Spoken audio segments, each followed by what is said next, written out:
Yeah, I was just wondering because I think we're going to celebrate Carlos's birthday that day, and we're going to go axe throwing. So I was going to make reservations for axe throwing. So I just wasn't sure if you guys would be joining us for that or not. I mean, don't get me wrong, I love a good axe throwing. I've never thrown an axe. It would probably be best that I never do. Throwing axes is ridiculously fun for whatever reason. Yeah, it's called Urban Axes, and it's BYOB because Texas. Mm-hmm. And so wow, that sounds super safe. Yeah, and they teach you how to throw axes, and then you do like a tournament. That does sound fun. Whilst drinking. Or we take a shot every time someone misses. First one to lose a finger loses. That sounds fair.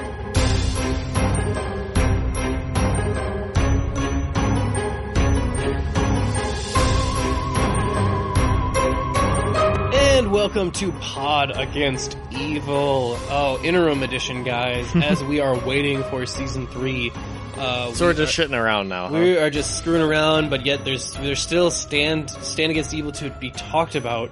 So we thought, like, well, we've already watched the first and second season. What could we do in the meantime? Well, along with some interviews we have planned with some of the cast and people who worked on the show, we decided to bring on some people that can expose them, via their first experience with Stand Against Evil. And our first one up will be a very special guest, Patience. Yay! That's me. That is Prof. Patience from the Deliberations of Doom podcast over on oneofus.net. And I am very happy to have her on. It makes a lot of sense to get the Doom Deliberator on here to talk about Stand Against Evil, considering the horror podcaster should talk about the horror comedy. So, Patience, you have not watched Stand Against Evil before I asked you, right? No, I had heard of it, but I had not gotten around to seeing any of it. Mm-hmm. But you are a horror fan in general, correct? Oh, absolutely. just a little bit. So I Do I breathe? Do I drink whiskey, Nick and Travis? If a patient screams in a woods, does it really? I of course have to ask you these rhetorical questions that I know exactly about you. For the listeners who don't know you, Patience. Right. For the ones who just listen to this podcast and not our regular one. Well, I mean, if you join us for Netflix and Kill, Patience joins us there a bunch of times for other, usually couple horror movies, killer movies and stuff. Camping ones. Like Backcountry or Thomas Jane. We have a theme. Backcountry and Honeymoon and all that good stuff. Now we really genetically modified sharks. Well, how could we forget about Deep Blue Sea? Deepest, bluest, even. My hat is like a shark's fin. Oh, now we really just need a movie that's Thomas Jane having a anniversary or wedding in a woods, camping. Man, if only there was someone creating a song for Stand Against Evil. If only someone we knew was working on a secret project that might actually involve a song for Stand Against Evil. Subtle. I don't know who that would be. If it was being worked on, it'd be way too early to announce it here. That's for sure. So we could, if I knew anything about it, I could neither confirm nor deny anything like that. Anyway, what's with the third degree, Travis?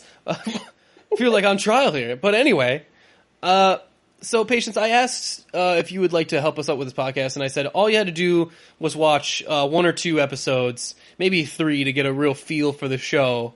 How many of you watched at this point? I watched the entire first season. Uh-huh. In one sitting. So I'm going to hazard a guess and say that you liked it. Oh, no, I absolutely hated it. Oh, yes, oh my gosh. Thank you so much for, asking me to do this project, because I am a better person now, having seen the entire first season of Stand Against Evil. Wow. We've done this podcast for quite a few episodes now, but never have we improved a life. Have we improved quality of life?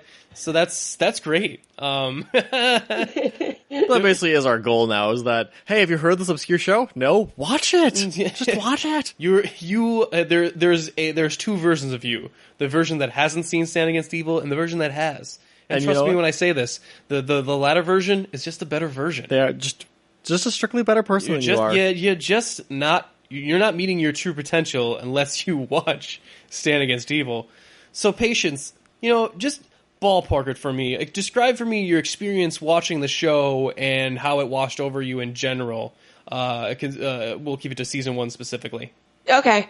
At first I was like, well, I mean, my very first impression was that this is very much like Evil Dead, or, you know, it has that feel like that Bruce Campbell-y, that's a word now, kind of vibe to it where, okay, first of all, it's Dr. Cox from Scrubs, whom I love, who is a fantastic person. Well, I mean, I wouldn't say he's a fantastic person, but he's a great actor. And you get this whole, like, sort of Ash versus the Evil Dead vibe. You know, he's very sarcastic. He's very punny.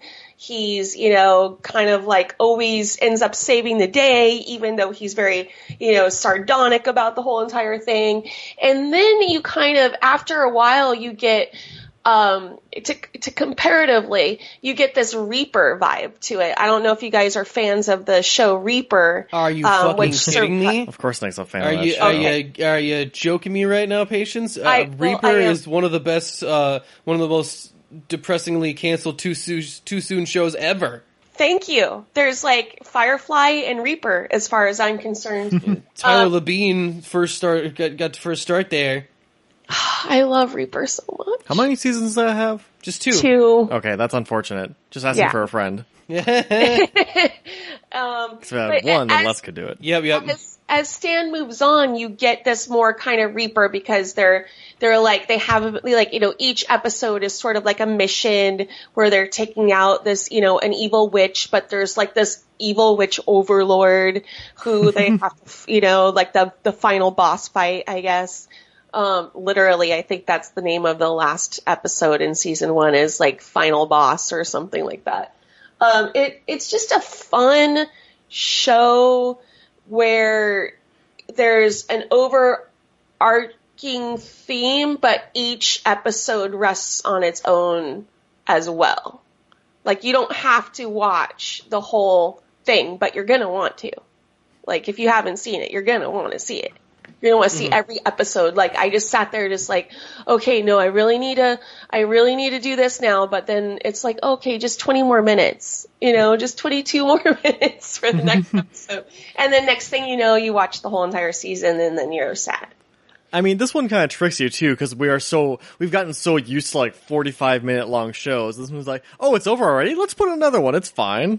Yeah, it's just what's 20 more minutes? Right? It's not even half an hour. You got plenty of time. Should really accuse this show of grand larceny, because honestly, it's stolen my 22 minutes from me over and over again. It's stolen my heart. It's stolen your soul. One of the things I really appreciate about the show is, even though it is a horror comedy, it's very smart and it's very subtle in its comedy. It's not really, you know, I mean, it does have its slapstick moments, but a lot of the humor is in the background, and you really have to pay attention to it in order to get it. Like, for example, there's this running gag where Stan is, you know, all he wants to do is just watch his television shows. But the names of the television shows are just hilarious. And some of the background noise from the television shows, you're just like, really? This is hysterical. And of course has one-liners. Just, you know, his random, like, have you ever seen a cat being fed into an industrial chipper? You're just like... You ever been beat with a bag of oranges? That's one of my favorite ones. I was just about to say, have you ever been beat with a bag of oranges? And he's talking to his daughter, who's possessed, which makes it even better. If there was one downfall to the show is I actually don't think I care very much for the daughter character. Okay, turn this off right now, because this is How bad. dare you? You do not love Denise? Okay.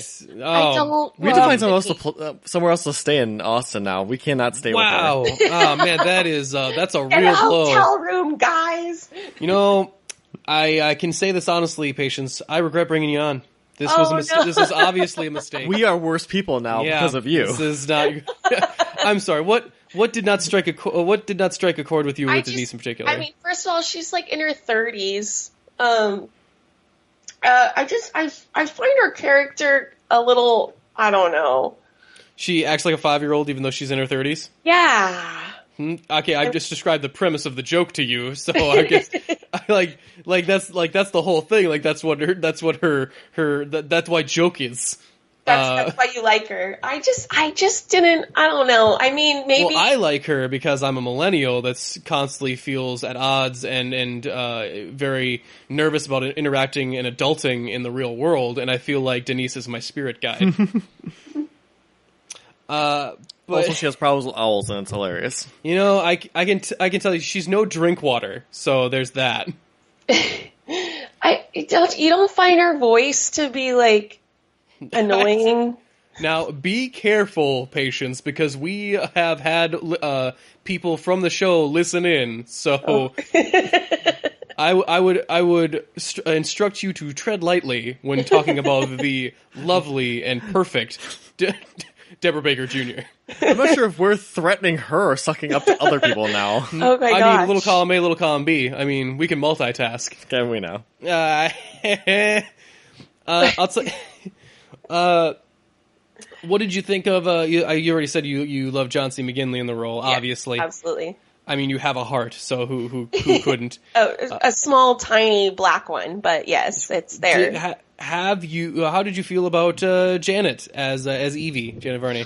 I love her. I mean, Evie is okay. You're talking about spirit animals. I feel like Evie is my spirit animal. Yeah, definitely. I mean, well, if I said Leon was my spirit animal, that would be really kind of awkward. We would be concerned. That would be judgmental right here. Because I mean, I don't watch hobo magazines or read them. Hobo sensuality magazines. But no, Evie is fantastic. Like, she's definitely Stan obviously is the star of the show, but Evie is just so brash about everything. She's just like, no nonsense, this is what I'm going to do now, this is who I am, I guess I'm going to be hunting witches even though I just got this job. Like, this is my job now. And I love that she's just like, okay, this is what I'm going to do. And even my favorite episode is the speed dating. I think the speed dating episode is just absolutely fantastic, where, she gets possessed by this succubus. Well, they all do. And then Denise gets possessed with the little tiny baby pig, which is my favorite thing in the whole entire world. And then Billy Pig. And then Stan just has a girlfriend. I have pig money, but I don't have Potbelly pig. I don't have pig money though. You get it, right? My first introduction to Evie was when I think it was the first episode where they're just encircling the witch with little packets of salt. Mm-hmm. That Stan gets from his cup holder or something. Yeah, and he's just like, of course I carry condiments. What did you think? You don't think I steal salt packets? But they're just I pay for my own salt? That's how they get you. And that's when I knew that I was in love with the show, because when they were just ripping open these tiny little, and Evie's just like, okay, this, just gonna encircle with little tiny packets of salt. There's so many great gags. The writing is just so creative. Well, I love the fact that they do have little piles of salt. Obviously some prop guy or some grip had to spend better part of 2 hours just putting together this little salt mound circle that was really funny. I love the commitment there. God forbid that they actually do more than one take and someone spills the salt somewhere else. No! All my work. Do you know how many salt packets I had to open right now? Yeah, so we mentioned Drinkwater just slightly, but he is the other fourth member of the main crew here. What did you feel about Drinkwater specifically? We have an award on our episodes of most vile person. Oh, we didn't give it out for the last episode. I don't think we should have. I think it's fine. But normally it does go to Drinkwater by for default. Uttering something so horrible. Yeah, it's amazing how creepy and awkward he comes off, but you gotta love it though. I love to hate him. Yeah, I mean, immediately I'm thinking of like the episode where he leaves early to go see the Bee Gees. And I turn to this girl and she says like, "How deep is your love?" And I'm like, "Why don't we go to the dumpster and find out?" and she's like, "What?" and he's like his disco thermometers. Well, I was gonna take her temperature with my disco thermometer, which is just the worst line in the world. Like, if you say that, you should explode. Or is it the best like pickup line in the world? I don't know. I'll tell you what. If you utter to a woman, I want to take your temperature with my disco thermometer, and she's into it, I'd be concerned. Like that is well, clearly patience is. I think that might be too much woman for you right there. Like she'd be too intense for even you. Like, it's like a catch-22. The only people that would be into it are just too out of your own element there. Like it's out of the purview. So obviously, we run into many different demons and foes in the story. What was your favorite demon or foe that the crew faced? Which monster of the week did you like the best? Oh man, there's so many good ones. Immediately, the episode that comes to mind was when the Goths, like, just like summoned the chick in the bed and breakfast, the one that was like giving birth, or the midwife one. When the Goth episode was absolutely hysterical to me because, first of all, like that totally makes sense. No offense to any Gothic type people out there. I don't want to. Some offense.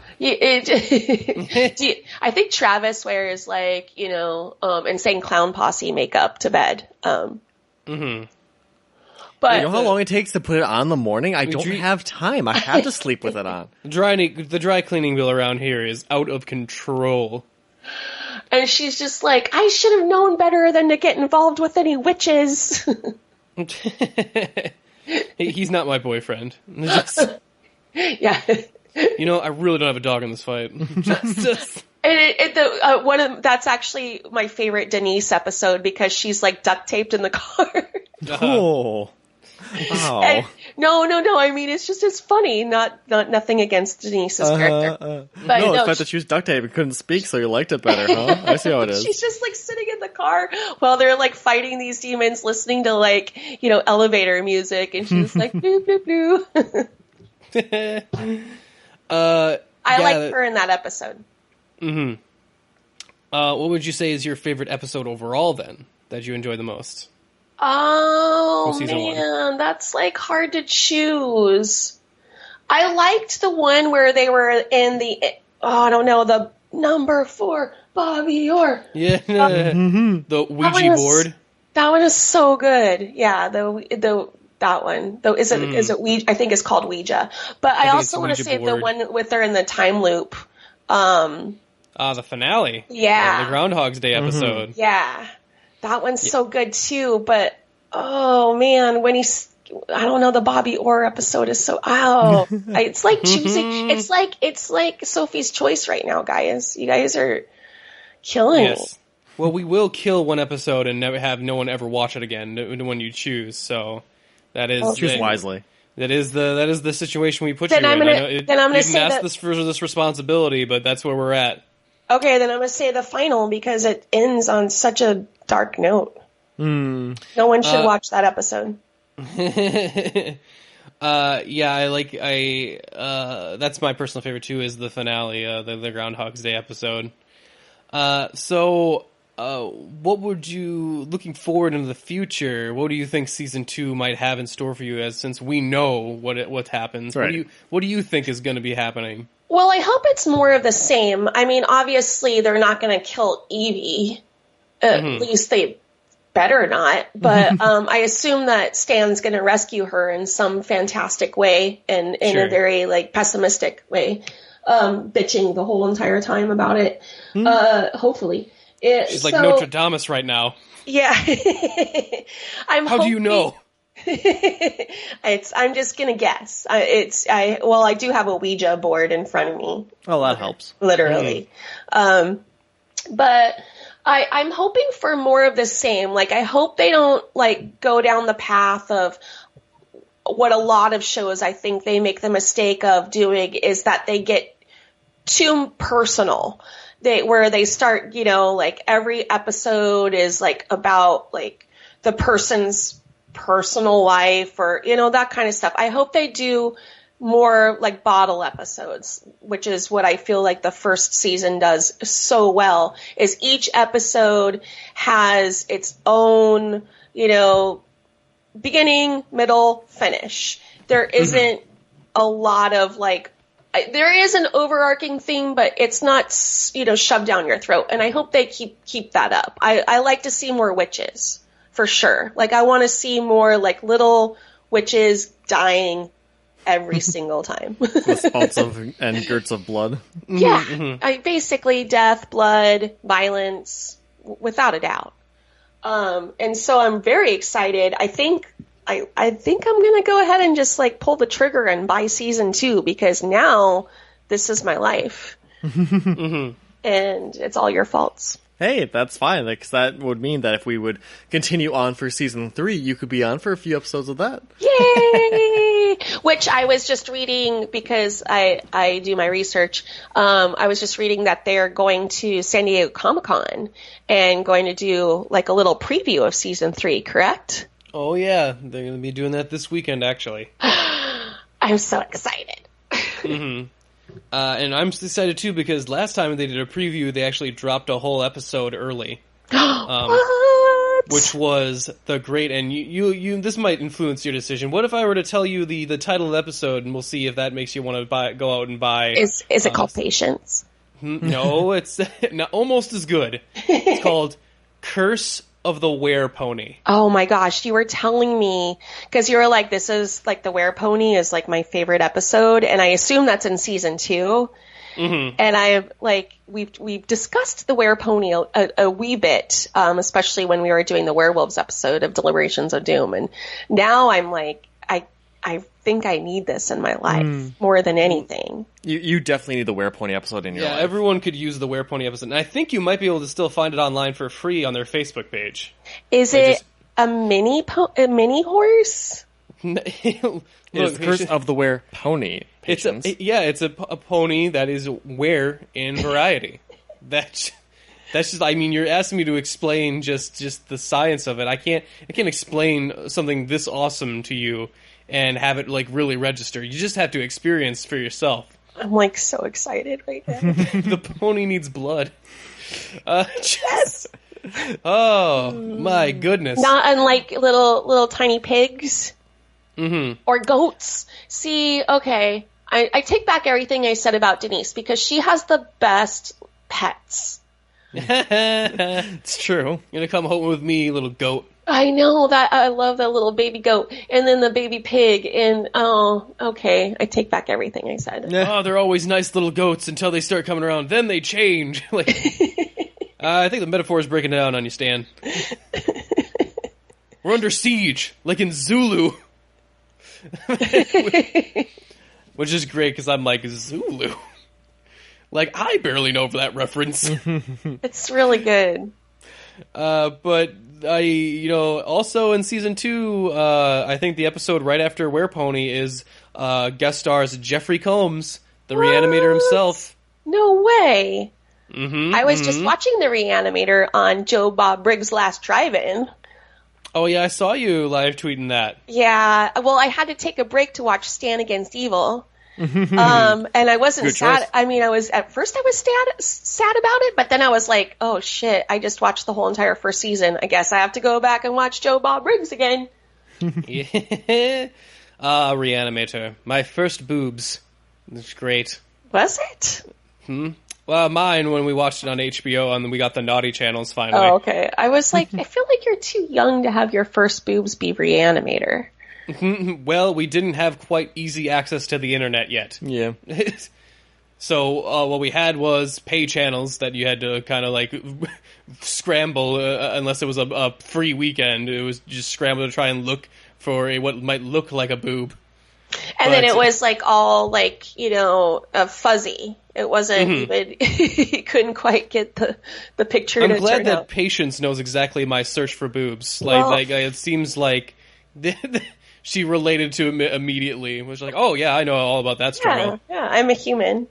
I'm a human being. I have We've all needs. done it. I have needs. I like boobs. Who hasn't tried to look for boobs on prepaid cable? Come on. Literally no one. No one or everyone. Either And if way. you said no, you're lying to yourselves, you monsters. Barbara Crampton. We just went down a rabbit hole, didn't I feel we? like we got a little off track here. Sorry. Nonsense. This needs to be addressed. The people must be told. Boobs. Boobs. Deliberations boobs. of boobs. Now That's a whole different there's a show. podcast I can listen to, I guess. So, I suppose I should ask you. We have not had a woman on yet to ask about. You since being our first lack of a Y chromosome on the podcast, I would like to ask your opinion on the female focus of Evie and having Claire be kind of like the prevailing background character that has protected the town for so long, a la like Buffy aged out. Yeah, I mean, I really appreciate that because I feel like there aren't enough female protagonists. I mean, there's a lot of female protagonists in horror these days. Don't get me wrong, as far as, like, I feel like it's gotten so much better, as we've grown a lot since like Sleepaway Camp. You know what I'm saying? Where Sleepaway Camp. Oh boy, that's a movie. Yeah, with a lot of boobs, by the way. So I really like the fact that Stan and Evie sort of play off each other, and it really, even though the show is Stan against evil, it's really like Evie's sort of against evil, and Stan is reluctantly against evil. He's just like, well, I guess if I kind of don't want to do this right now, but if I have to, I suppose. Just to, get out of the house, I'll go fight evil. But where it's really she's the driving force. And I really like what you said about, like, a grown-up Buffy in a way.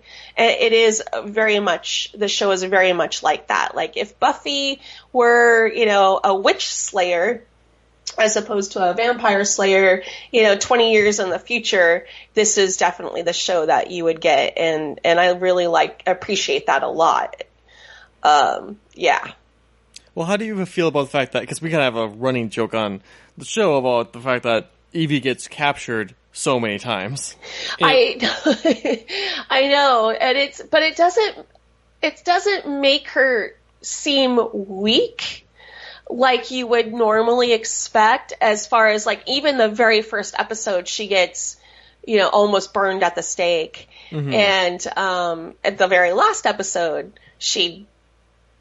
are we spoiling? Is it spoiling? Yeah, you can go into full spoilers. Okay. Yeah. At this point, if they haven't watched this far yet, they're on their own. Yeah, at the very last episode, presumably she gets burned at the stake. So you're just like, dude, what the hell? But it doesn't make her feel like she's weak or anything like that. It's just that, well, she's out there fighting witches and demons, so of course stuff's going to happen. Like, of course she's going to get captured. So it doesn't feel like, oh, that Evie, darn her, I have to go rescue her again. It's more along the lines of like, well, yeah, that happened because she's out there kicking ass. All right. If that makes sense. Yeah. No, yeah, like I also have the running gag of like it's the show is only called Stand Against Evil because Evie's too hard to make into a pun. I really I also feel like that Evie really only gets captured because she is the one being active. I feel like if Stan was any more active than he was, he'd probably be the one getting captured. Fair. But he's always sitting off on the sidelines anyway and not doing anything. Watching TV. So I feel like that's probably what saves him a lot. Exactly. Mm-hmm. Too much World War II documentaries. or what was it, nature documentaries? Yeah. Yes. Since the dawn of time. Have you ever thought about if your penis lived in a forest? As a matter of poisonous. fact. It's like, amen, brother. So yeah, on that note, are there any other favorite moments you have from the show that you'd like that really stuck out to you, or like, oh my goodness, this was a highlight? I liked the whole entire thing. One of my favorite parts was when Stan is in the land of the dead, or with one of the witches, and it's the witch is pretending to be his wife, and how he realizes that it's not his wife as she makes eggs for dinner. And he's just like, no breakfast for dinner. And that's like how he knows. And he's just like, because earlier he mentions the fact that if she saw an egg after noon, it was like all claws and teeth. And there's so many great moments like that. And they pile up on you, and you don't even notice how fantastic they are until you think about them later. In retrospect, you're just like, oh man, that was such a great one-liner. Like, for example, when he threatens to beat the crap out of his daughter with a bag of oranges just because she's possessed at the moment. And you're just like, yeah, that's so Stan. That's just so Stan. It's so Stan of you. So, I would say that my favorite moment is pretty much the first 8 episodes, which is they're taking it, taking it all. Yeah, I like it. Yeah, that is great and amazing. Well, thank you so much for taking the time to share your thoughts and feelings on Stand Against Evil with us, Patience. Thank you for introducing. Now go watch season 2. Yeah, and now we'll have you go watch season 2, and you'll learn to love Denise eventually. We'll make sure of it. But yeah, hopefully we can have you on even for maybe a couple episodes of season 3. Absolutely. If you'd be up for that. I'd love to. Great. Now, would you like to tell the people where they could find you on the internet? And, your great content and stuff you're involved in. Oh, thanks.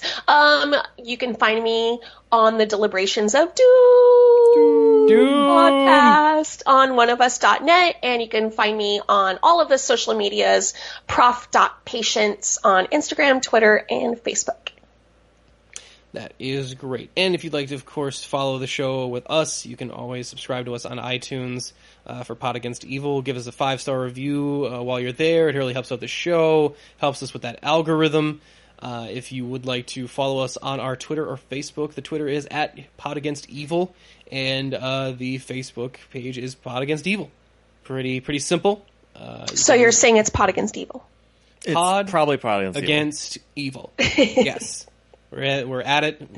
No one said we were clever, so that is what we're doing. Anyway, we are going to sign off here, and we hope to see you again for the next little snippet of whatever the hell we're doing, and we'll see you at season 3, guys. Until then, may the owls abide. See you later, Stan fans.